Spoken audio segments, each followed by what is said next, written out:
হুজুর চাচা মারা গেলে যদি চাচিকে বিয়ে করে তাহলে স্বাস্থ্য ভাই বোন আমাকে কি ডাকবে? কি ডাকবে? স্বাস্থ্য ভাই বোন আপনাকে ভাইয়ে ডাকবে। আর এটা সম্পর্ক তো নসবনামা তো ফিতা থেকে, আপনি তো ওনাদের স্বাস্থ্য ভাই, নসবনামা সেটা হবে। ওনারা ওনাদের আম্মাকে আম্মা ডাকবে, ঠিক আছে, কিন্তু উনি আপনার ওয়াইফ।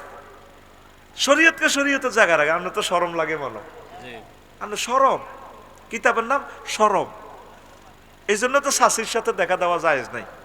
আল্লাহ কত সহজ করে দিছে, যে মহিলাগুলোর লগে দেখা দেওয়া হারাম এগুলার লগে এগুলারে বিয়ে করা জায়েজ, আর যাদের সাথে দেখা দেওয়া জায়েজ তাদের সাথে বিয়ে হারাম। আল্লাহু আকবার। শালির সাথেও দেখা দেওয়া জায়েজ নাই, ফুফু আম্মার সাথে দেখা দিতে পারবেন না, এটা হাজেব।